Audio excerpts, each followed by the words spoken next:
Okay, here we go, guys. Here's the front cover of the actual feature. I used to take it to car shows now and again, and didn't want to damage the book. You actually can't get them anymore. They quit making them after, I can't remember if it's 10 or 15 years, so I was lucky enough to get my hand on one, and I had the pages actually laminated. So this is the cover, and this is the actual book itself, and featured here. It just kind of talks about how when they built the car, you could go out and get certain options on cars from the dealership, different colors, different engines, and so on. Kind of talks about the guy who built it, Bruce Gould, and they called the car the Tangerine Dream. It was built here in Clarksville, Ohio by Bruce Gould, and a gentleman by the name of Bill Russell bought it and had it built, or he actually had it built. And so it was featured with another of Bruce Gould's Mustangs. You see the blue one there in the background. And it was a 5.0 liter supercharged. And I believe it had nitrous on it as well. So that's pretty neat. Both pretty nice cars. And here is the actual other page that I had laminated as well. Was one of the other pages that I actually took to the shows with me. And it just kind of shows, it talks about the engine, of course. 305 horsepower, base Cobra motor. Goes on to show about the paint job. It actually got best paint honors in Fun Ford Weekend in Norwalk, Ohio. It had a 2-stage nitrous kit on it. With the nitrous, it was actually at right at 500 horse. And it goes on there. It goes again to show that the door jams and the gas door, the frame, and all these things are painted. And talks about the interior. And I just thought it was kind of neat. Something that I was kind of surprised to see when I was able to get my hands on the car. And this is what the cover looks like of the actual magazine here. You can see it's been opened and shut quite a bit, handled. So I keep it in plastic now, just because. I mean, it's not gold, but it is really neat. And here's just some of the trophies that I've won. I only did take it out a few times, but I was able to rack up a couple. Let's see, this one here is, it says Royal Z Lanes 22nd Annual Bike and Car Show. First place for Best Mustang. And then, let's see, this was Clarksville's Heritage Days Top 20. This one was in Dam City Days of Port Williams Top 20. And the last one was in the Top 40 at a car show. 15 Annual Banana Split Festival here in Ohio. Pretty neat. Pretty neat little trophy there. Well, like I said, nothing super, but it kind of means something to me. I was quite happy. I think Bruce would be happy too to see that his cars are still getting some recognition and still bringing smiles to people, of course. And yeah, I think that's good.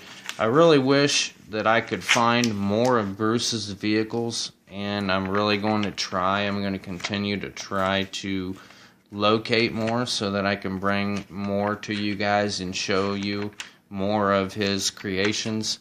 He did put a lot of work into these cars, and I think he did a pretty good job.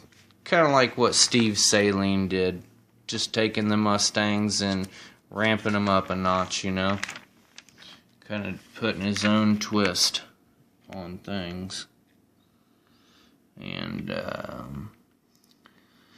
so I guess I can read some of these features for you. My camera's not showing very good the words, so I'll read to you a couple of these boxes. The one that you're seeing with the engine up in the top corner, it says, Russell's engine is nothing less than a potent 305 horsepower Cobra motor. Gould painted the valve covers and intake to add to the custom factor. It definitely brightens up the engine compartment. Russell took Best Paint honors at Norwalk Fun Ford event last year. So it goes down and it says, this is the interior picture. The owner modified the interior with white face gauges and other white accents in the center console. Racing pedals covers dress up the otherwise boring foot levers. Attention to detail separates the great cars from wannabes. Here the paint scheme is carried through the gas cap opening. Monochromic wheels have kind of gone into the what's not column, but the paint work on this pony is so wild that a factory roller would never do. And they've got a big spread here.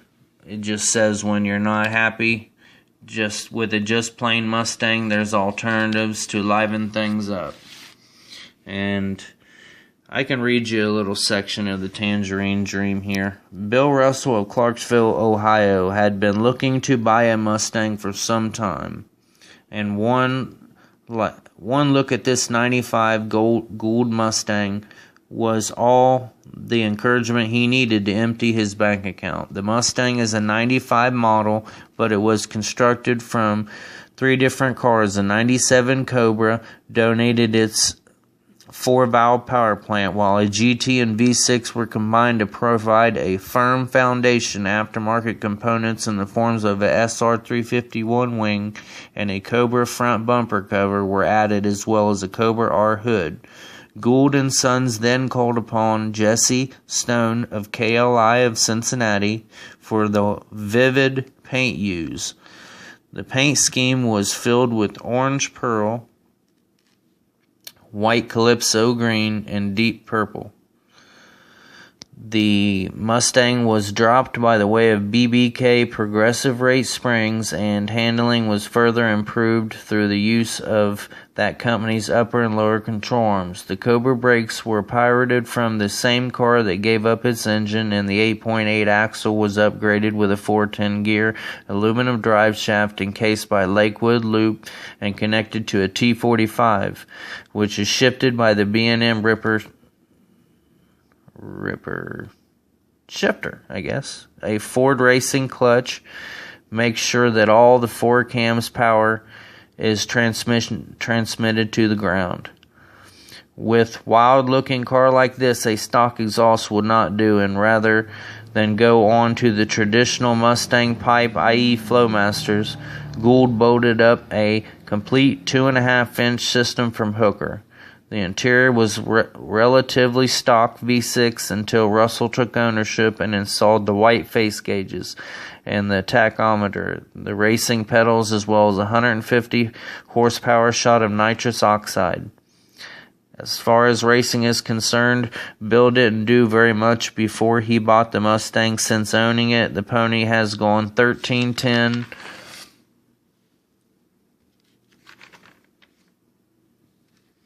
at 107 miles per hour on the motor and a 1222 at 120 on the squeeze.